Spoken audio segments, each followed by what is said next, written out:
বাহ বাহ, এই সুজয়ের হোটেলের খাবারের তুলনাই হয় না। তা যা তুমি বলেছো রতন দাদা। সুজয়, দে দে, আমাকে আরেকটু আলু ভর্তা দিয়ে ভাত দে তো।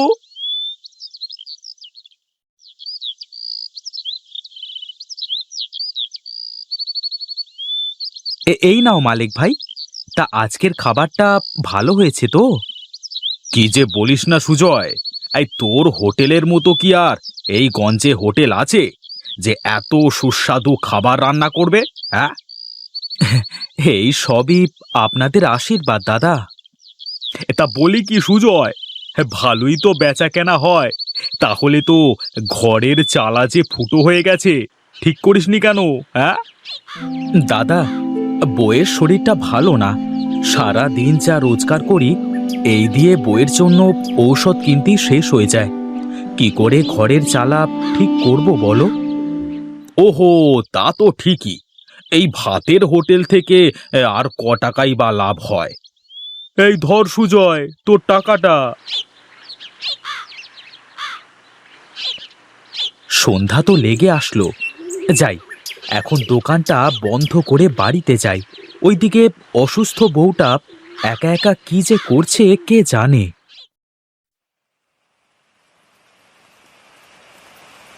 হায় হায়, ওই শুরু হলো বৃষ্টি। ভেবেছিলাম এবার বৃষ্টির আগে আগে হোটেলের চালাটা ঠিক করব, কিন্তু তা আর হলো না। হোগো, এখন কি হবে তাহলে? এই বৃষ্টির মধ্যে তো কেউ বসে ভাতও খাবে না। সবই আমার কপাল, কপাল। আহ, এ কি, তুমি আবার এই অসুস্থ শরীর নিয়ে উঠছো কেন? সবই আমার দোষ। আমার জন্য এই সংসারে কোনো উন্নতি হচ্ছে না। দেখো বউ, আমি কিন্তু তোমার কোনো দোষ দিইনি, শুধু শুধু নিজের কাঁধে দোষ নিও না। দোষ আর কোথায় নিচ্ছি, এটাই তো সত্য। আজ যদি আমি সুস্থ থাকতাম তাহলে তো আর এত টাকা খরচা হতো না। দেখো, ওপরওয়ালা কাকে কখন কোন পরীক্ষার মধ্যে ফেলে কে জানে। এখন এসব নিয়ে মন খারাপ না করে শুয়ে পড়ো তো, সকাল হতে হতে হয়তো বৃষ্টি বন্ধ হয়ে যাবে।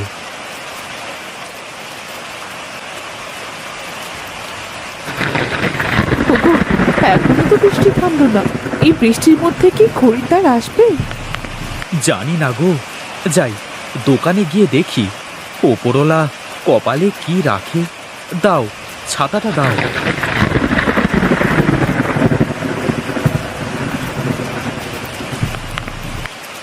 হে ওপরওয়ালা, একটু বৃষ্টিটা বন্ধ করে দাও। আজ যদি ভাতের হোটেল খুলতে না পারি তাহলে যে সংসার চালানো কষ্ট হয়ে যাবে। কি রে সুজয়, দোকানে যাচ্ছিস নাকি? হ্যাঁ রে দাদা, যাই গিয়ে দেখি। আরে তোর ওই ফুটো হোটেলে এই বৃষ্টির মধ্যে কে খেতে যাবে রে? এর যে বরং বাড়িতে গিয়ে ঘুমাগা যাত্রা সাপ। হোটেল না খুললে তো আমার সংসার চলবে না। আরে কি আর করবি বল, গরিব মানুষের এটাই হলো জ্বালা। শোন, তোকে বলি, তুই তোর ওই ভাতের হোটেল আমার কাছে বিক্রি করে দে।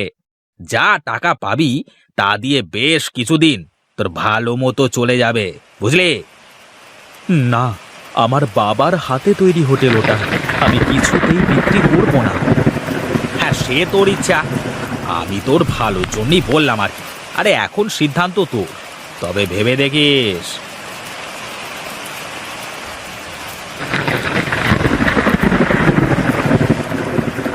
না, আজ মনে হয় আমার হোটেলে কেউ খেতে আসবে না। সবাই তো দেখছি মতিনের হোটেলে যাচ্ছে। এ কি, সারাটা দিন কেটে গেল কিন্তু একটা লোকও আসলো না আমার হোটেলে। কিরে সুজয়, বাড়িতে যাবি না নাকি এই বৃষ্টির মধ্যে এইভাবে সারা রাত দাঁড়িয়ে থাকবি? হ্যাঁ দাদা, যাব। আরে বৃষ্টিতে তো তোকে একদম নাজেহাল করে দিয়ে গেল রে। হ্যাঁ, যাই আমিও বাড়িতে ফিরে যাই। দেখি কালকে বৃষ্টি থামে কিনা।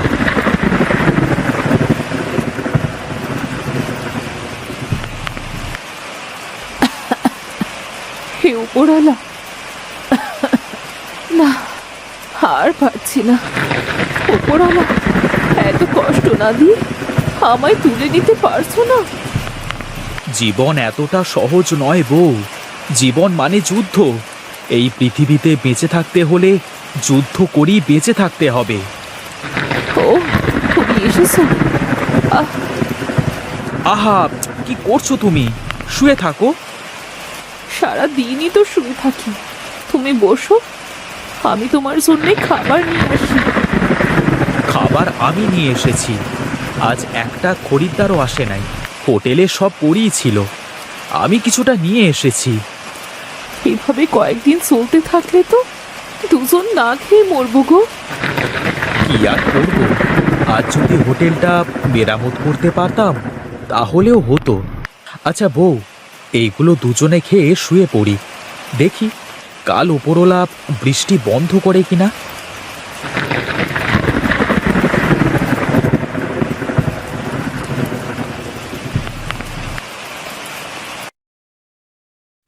আজও সকাল থেকে এই যে বৃষ্টি শুরু হয়েছে, থামবার কোনো নামগন্ধই নেই। এইভাবে চলতে থাকলে তো আমি পথে বসে যাব। আমাকে আমাকে কয়েকটা খেতে দেবে বাবা? হ্যাঁ হ্যাঁ, দেব না কেন? বসুন আপনি, আমি খাবার দিচ্ছি। আমার কাছে পয়সা পয়সা নেই। তুমি আমাকে বিনা পয়সায় খাবার দেবে বাবা? ও, পয়সা নেই? আচ্ছা, সমস্যা নেই। এমনিতেও তো বৃষ্টির জন্য কোনো কিছু বিক্রি করতে পারছি না। সব নষ্ট করবার থেকে ফ্রিতে খাইয়ে দেওয়াই ভালো। হে, কি অবস্থা হয়েছে বাবা তোমার হোটেলের? কি আর করবো বাবা, আমার যে ঘরে চালা ঠিক করবার মতো সামর্থ্য নেই। ও, বুঝেছি। আহা, তোমার হাতের রান্নার কোনো তুলনাই হয় না। কি আর করব, হাতের রান্না দিয়ে তো আর ঘরে চালা ঠিক করা যায় না। বুঝেছি বাবা, তোমার মনের কষ্টটা। আমি তো তোমাকে টাকা দিতে পারবো না। তুমি আমার এই বাঁশ পাতাগুলো দিয়ে তোমার ঘরের চালা ঠিক করে নাও। বাঁশ পাতা দিয়ে চালা ঠিক করব? হ্যাঁ বাবা, তাহলে তোমার হোটেলে আর বৃষ্টির জল পড়বে না। আচ্ছা দাঁড়াও, আমি এখনই তোমার চালা ঠিক করে দিচ্ছি।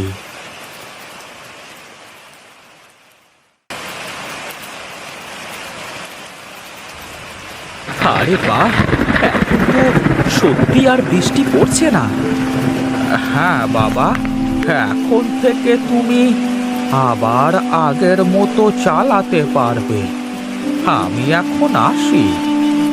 যাক, এই জন্য বলে উপরওয়ালা যা করে ভালোর জন্য করে। যাই, এখন বাড়িতে যাই। কাল থেকে আবার নতুন করে শুরু করব।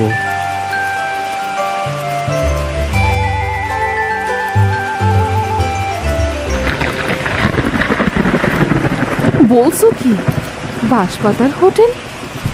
হ্যাঁ গো, ওই বৃদ্ধটা এত সুন্দর করে আমার ভাঙা চালা বাঁশপাতা দিয়ে ঠিক করে দিল না, তুমি না দেখলে বিশ্বাস করতে পারবে না। যাক, এবার যদি কিছু বিক্রি হয়। হ্যাঁ গো, কাল সকাল সকাল গিয়ে হোটেল খুলতে হবে।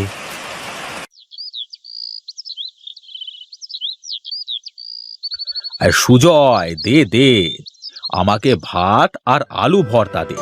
এই কতদিন হলো তোর হাতের ভর্তা আর ভাত খাই না। হ্যাঁ হ্যাঁ, দিচ্ছি।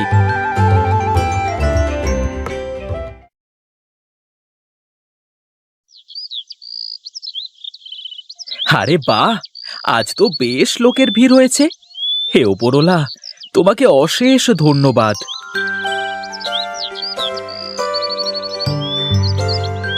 যাক, আজ সারাটা দিন ভালোই কাটলো। এমন বিক্রি হলে বেশ ভালোই হবে।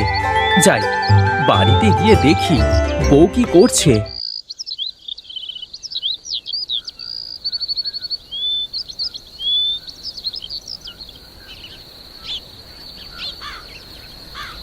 না, ভাঙা চালা ছিল বলে কেউ ওর দোকানে খেতে যেত না।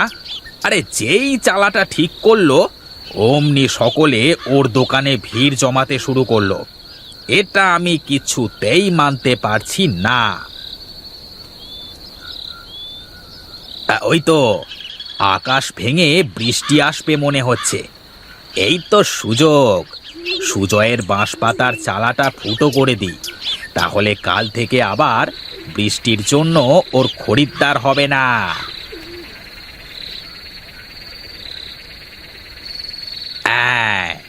আমার কাজ শেষ, এবার এখান থেকে কেটে পড়ি। তবে রে শয়তান, আমার প্রিয় মানুষের ক্ষতি করবার চেষ্টা। দাঁড়া, দেখাচ্ছি তোর মজা। এই নে।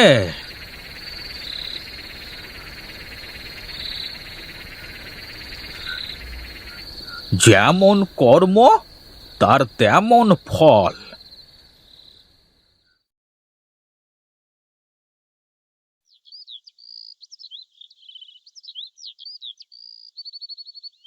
হায় হায় হায় হায়, এত বড় সর্বনাশ কে করলো আমার! হায় হায় হায় হায়, এ কি হয়ে গেল! এ কি মতিন দাদা, তোমার দোকানের একই হাল হয়েছে? তুই করেছিস, তুই তুই আজ রাতে আমার দোকান ভেঙেছিস। এসব কি বলছো? আমি কেন করতে যাব এই কাজ? তাহলে কে করলো? আরে আমি তোর নামে বিচার ডাকবো। শোনো শোনো সকলে, সুজয় আজ রাতে আমার দোকান ভেঙে সবকিছু লুট করে নিয়ে গেছে গো। আমি আর বিচার চাই, বিচার। ছি ছি ছি ছি সুজয়, তুই শেষ পর্যন্ত আমি আমি এর কি আমার গলা দিয়ে কথা বের হচ্ছে না কেন? কি রে, কথা বের হচ্ছে না তাই তো? শোন, সত্য স্বীকার কর, দেখবি এমনি কথা বের হবে। না হলে তোকে কিন্তু সারা জীবন বোবা হয়ে থাকতে হবে। না না, আমি সত্যি বলছি, সত্যি বলছি। আমি রাতে সুজয়ের দোকান ভেঙে রেখে গিয়েছিলাম, কিন্তু সকালে এসে দেখি আমার দোকান